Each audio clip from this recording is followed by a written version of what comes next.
obrigada, Jesus. Celebramos, Senhor, um Deus vencedor. Tu és o Filho do Deus vivo, Jesus. A nossa sábia escolha, o nosso Deus, o nosso Salvador. Obrigado pelo teu amor infinito por nós, Jesus. Nós te bendizemos, te adoramos, Senhor. Celebramos a tua vida, Senhor Jesus. Tu és o Deus de milagres, Jesus. Jesus, Jesus, Jesus, Jesus.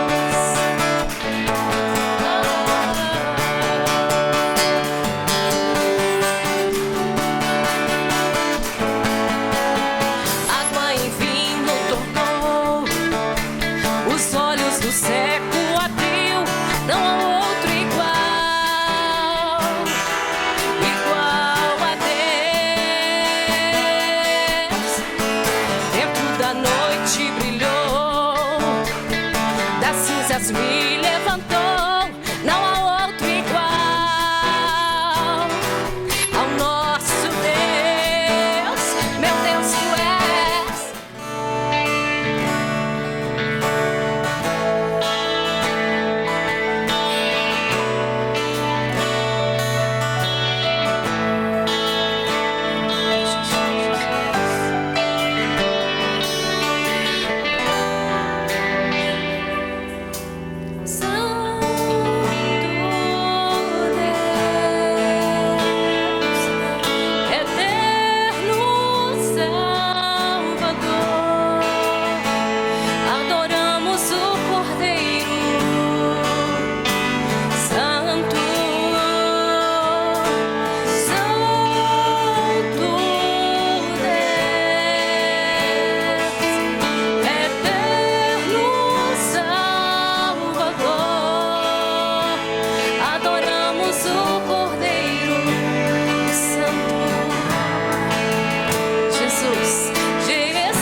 Minha escolha, amado Deus.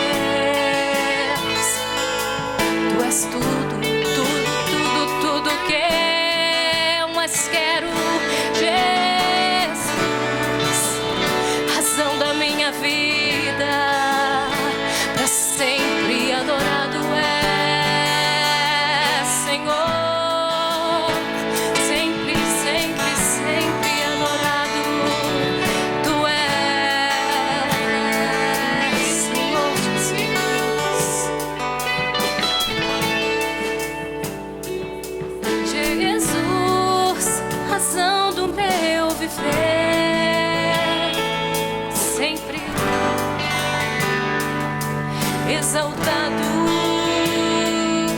Jesus, razão do meu viver, sempre adorado, exaltado.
Sem ti eu nada sou, sem ti eu nada sou, nada, nada sou.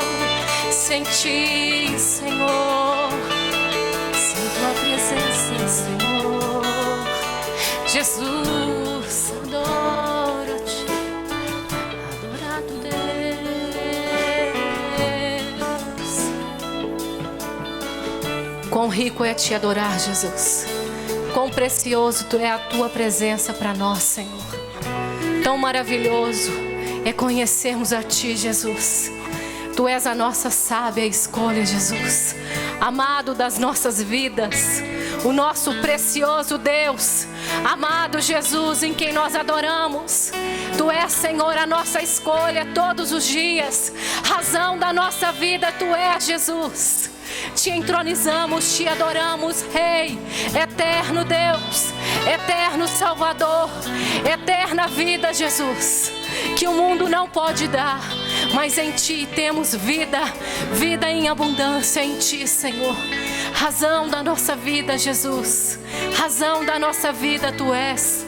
Te adoramos, Jesus, te adoramos, Jesus, te adoramos, Jesus. Bendizemos o Teu nome, o nome que está acima de todo nome. Jesus Cristo, a nossa sábia escolha. Te adoramos, Jesus. Te adoramos, Jesus. O título dessa mensagem se chama A Revelação de Cristo Jesus, o Filho do Deus Vivo. Esse é o nome da mensagem. Então nós vamos ler aqui no Salmos número 24, no versículo número 1. Do Senhor é a terra e tudo o que nela existe, o mundo e os seus habitantes. Ele próprio fundou sobre os mares e firmou sobre os rios. Quem pode subir ao monte do Senhor? Quem pode ficar de pé no seu santo lugar? Quem pode se aproximar da presença de Deus? Aí o versículo embaixo está explicando. Aquele que tem as mãos limpas e o coração puro, e não se entrega à mentira, nem age com falsidade. Este receberá do Senhor a bênção. E Deus, o seu Salvador, lhe fará justiça. Estes são aqueles que o buscam, que procuram a sua face, como Jacó, ó Deus. Levantai, ó portas, os vossos frontais. Abram-se os antigos portais, para que entre o Rei da Glória. Quem é o Rei da Glória? É o Eterno, o poderoso e valente, Deus forte, o bravo das guerras. Levantai, ó portas, os vossos frontões. Abram-se, ó antigos portais, para que entre o Rei da Glória. Quem é o Rei da Glória? É o Senhor dos Exércitos. Ele é o Rei da Glória. Agora eu quero ler para vocês essa Bíblia aqui. O Versilei teve lá em casa e falou. Essa Bíblia é a Bíblia traduzida do original para o inglês, do inglês para o português. Então a versão dela é um pouquinho diferente. Essa nossa Bíblia aqui que eu acabei de ler é a Bíblia King James, que tem uma versão maravilhosa, só que ela foi traduzida do original para o grego, do grego para o português, do grego para o inglês, do inglês para o português. Então sofreu algumas modificações do original. Então essa Bíblia que eu vou ler aqui agora, ela não teve tantas traduções. E ela explica assim o versículo número 4. Aqueles com mãos limpas e o coração puro, que não tornam vão os propósitos da sua vida, nem juram votos apenas para o engano. Eles receberão uma bênção de Adonai, e a justiça de Deus que o salva. Assim é o caráter dos que o buscam, dos que buscam a tua face. Levantem a cabeça, ó portões, levantem-se portas eternas, e assim o glorioso rei entrará. Quem é ele, este glorioso rei? Adonai forte e poderoso. Adonai poderoso na batalha. Aí repete de novo o versículo. Então eu quero fazer uma diferença aqui, que ele é o salmista. Esse salmo é de Davi. Ele fez 2 ensinamentos aqui. Aquele com mãos limpas e o coração puro. Aí versos, tem 2 tipos de pessoas aqui. Mãos limpas e o coração puro. Coloca lá. Versus a mentira e a falsidade. A palavra de Deus, ela tem o poder de construir. Tudo que nós vemos, Deus construiu, inclusive nós, pela palavra. A palavra de Deus, ela tem o poder de transformar o ser humano por dentro. Só a palavra de Deus pode entrar no nosso coração e mudar a nossa vida por completo. Por quê? Ela tem o poder de entrar naquele lugar, naquela raiz onde o mal foi estabelecido. Não mal de doença, mas um mal de caráter. Aquilo que trouxe deformidade para o ser humano, o pecado, afastou o homem de Deus. A palavra de Deus é a única arma que pode fazer um homem ser transformado por dentro. Então, quando nós nos expomos à palavra de Deus, ela tem o poder de transformar a nossa vida. Aquele que se expõe à palavra de Deus, deixa o Espírito Santo trazer uma revelação de quem o Filho de Deus é. Ele vive com mãos limpas e o coração puro. Ele não vive em falsidade, mostrando aquilo que ele não é. Mostrando uma pessoa que ele não é. Aqui a igreja, às vezes a gente entra a projeção. A gente tem um projetor aqui. Está aqui, né? O projetor, ele projeta uma imagem. Essa imagem pode ser distorcida para maior ou para menor. Nós não somos uma projeção. Nós somos o que nós somos por dentro. É o que nós somos real. A palavra de Deus, ela tem o poder. Jesus falou: Pai, santifica-os na verdade. Por quê? A tua palavra é falsidade. Foi isso que Jesus ensinou? Quem sabe o versículo? A tua palavra é a verdade. Aquele que se expõe à palavra de Deus, ela tem o poder de transformar as nossas vidas, para nós não sermos falsos, mostrando uma aparência daquilo que nós não somos. A palavra de Deus, ela tem o poder supremo sobre todo o universo, de transformar os nossos corações. E nós podemos apresentar perante o nosso Deus a nossa vida com mãos limpas e o coração puro. Não nos entregando à falsidade, mas sendo verdadeiro. Então aqui no versículo 4 fala: eles receberão, dessa Bíblia que eu estou lendo, eles receberão uma bênção do Senhor e a justiça de Deus que os salva. Assim é o caráter daqueles que o buscam, daqueles que buscam a face do Senhor. O caráter, mudança do nosso caráter, quem pode fazer isso é a presença de Deus. Por quê? Ela tem o poder de entrar na nossa vida. Deus já sabia que a gente precisava inteiramente dele. Deus nos criou dependentes da presença dele. E através da presença dele, ser o ar espiritual, o alimento espiritual para me manter na presença de Deus. É inversamente proporcional, né? Diretamente proporcional. Quando eu me exponho à palavra de Deus, ela tem o poder infinito de mudar o meu caráter. Aquela deformidade que está enraizada de mim desde a minha infância, Esse é o poder da palavra de Deus. Quando Jesus esteve aqui na terra, existiam uns homens chamados escribas e os fariseus. Jesus vem mostrar para eles um evangelho, para todos nós, para toda a humanidade. Um evangelho funcional, um evangelho que funcionava, um relacionamento com o próprio Deus. Um evangelho que funciona no meu dia a dia. Jesus chamava Deus de Pai e mostrou um evangelho além da religião do judaísmo. Quando eles ouviram falar Jesus, eles queriam crucificar e matar Jesus. Por quê? Jesus mostrou um evangelho que traz mudança para as nossas vidas. Quando Jesus encontrou com a prostituta, ele mudou totalmente o curso da vida dela. Ele mudou totalmente o caráter dela de uma mulher do mundo. Quando o cobrador de impostos encontrou Jesus, ele se arrependeu que ele cobrava mais impostos e roubava o dinheiro do povo, e começou o curso da vida dele tomar uma outra direção. Jesus entrou exatamente naquele ponto que o caráter dele era deformado pelo pecado que Adão escolheu lá no princípio. Então, aquele que se expõe à palavra de Deus, ele não vive fingindo aquilo que ele não é. Fingindo e se expondo e projetando uma pessoa que ele, na realidade, ele não é.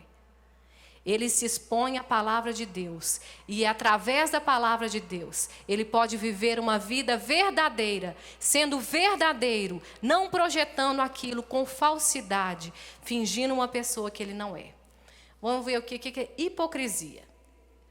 A minha mãe converteu há mais de 30 anos atrás, todo mundo já sabe isso, e sempre vivi no Evangelho. Então, desde criancinha, eu ouvi falar na igreja que hipocrisia era os fariseus, porque eles falavam uma coisa que eles não praticavam. Mas vamos ver o que é hipocrisia. Hipocrisia é fingimento, falsidade, fingir sentimentos, crenças, virtudes que na realidade não possui. Representação no teatro dos atores que usavam máscaras, de acordo com o papel que representava.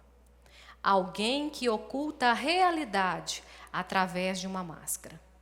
Aquele que se expõe à palavra de Deus, ela tem o poder supremo de mudar a minha vida e eu ser uma pessoa verdadeira aqui na igreja, na minha escola, qualquer lugar, no banheiro da minha casa, na minha casa, em qualquer outro lugar. Eu não preciso fingir aquilo que eu não sou.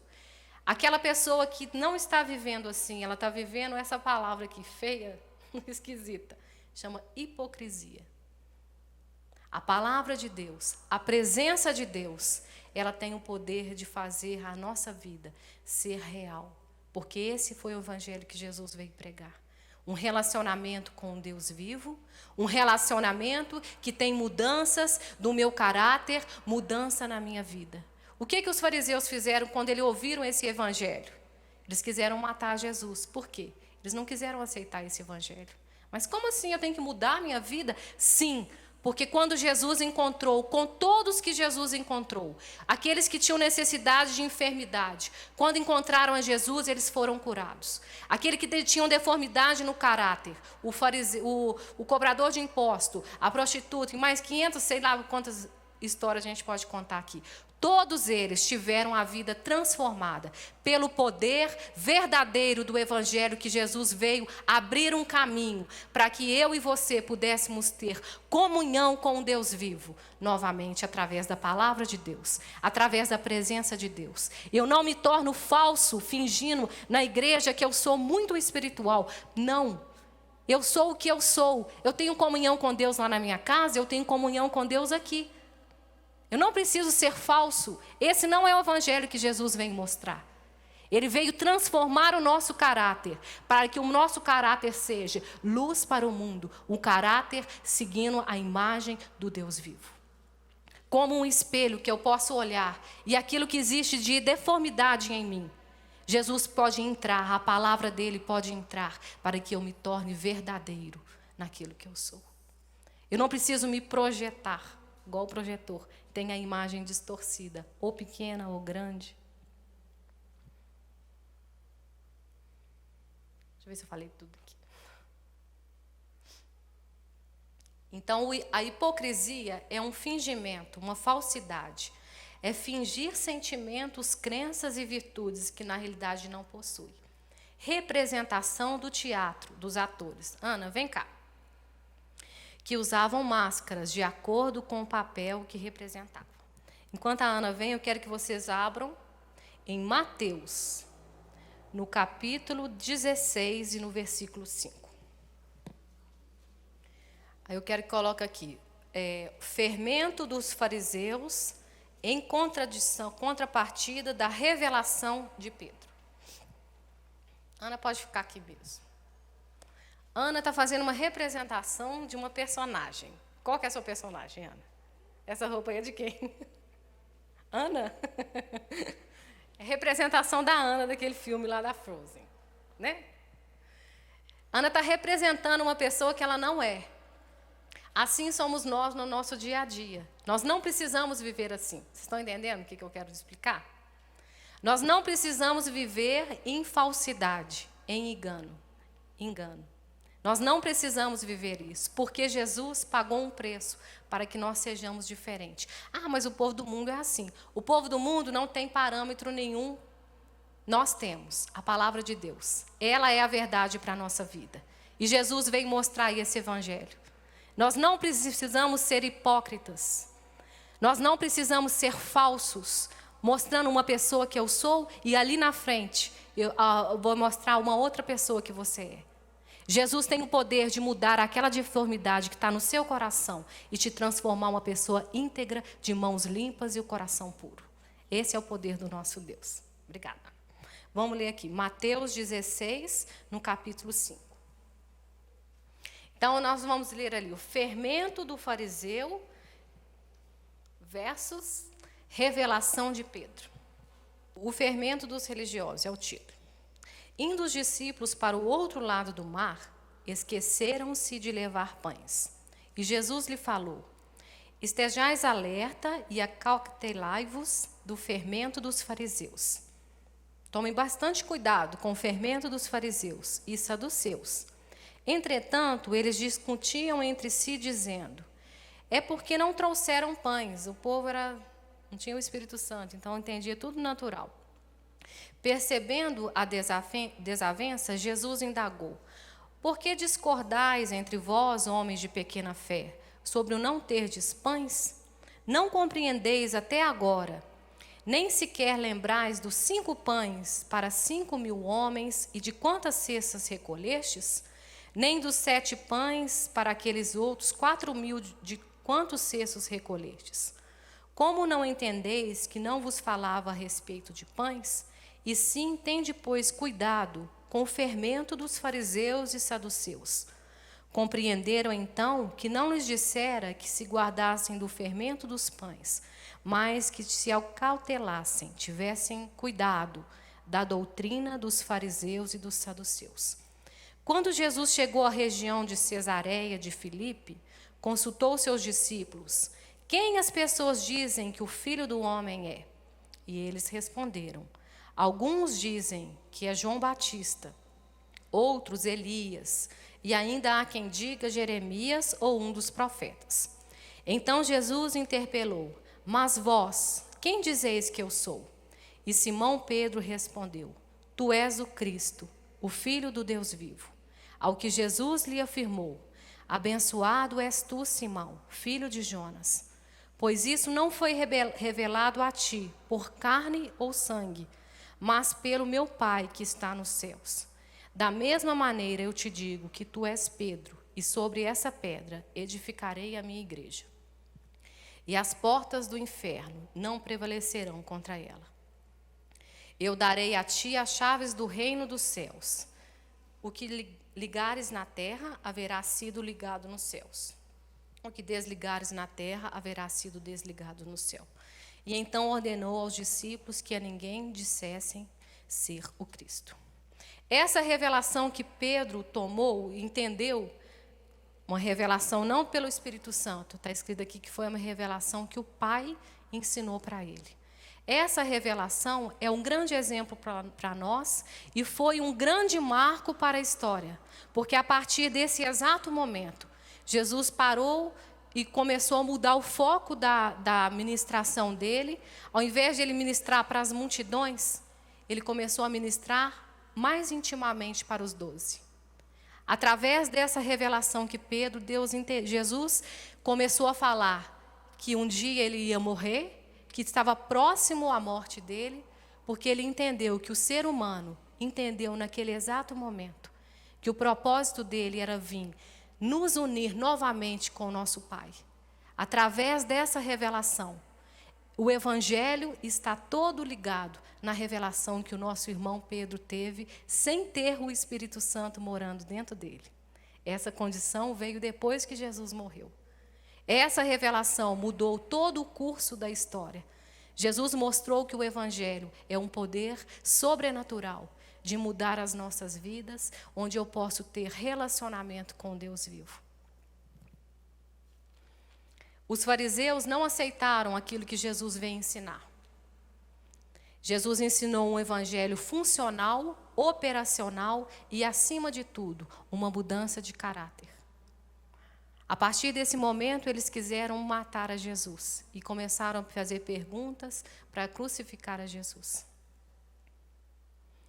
E a presença de Deus em nós, ela produz mudanças no nosso coração. E nós somos mudados de glória em glória, na imagem daquele que nos criou. Eu vou recebendo o caráter de Deus na minha vida, como um movimento de transformação. A vida cristã é um movimento. Quando eu converti, eu era uma pessoa.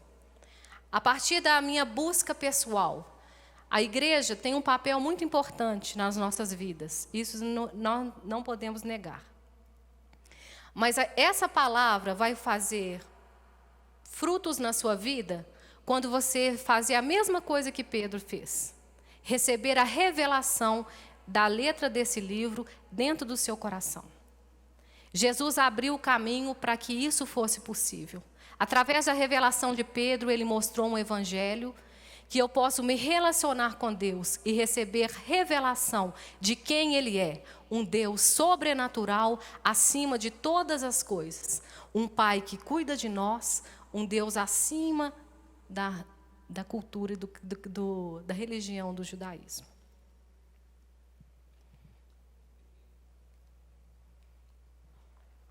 A partir desse momento, Jesus começa a falar da sua morte, através dessa revelação que ele deu para Pedro.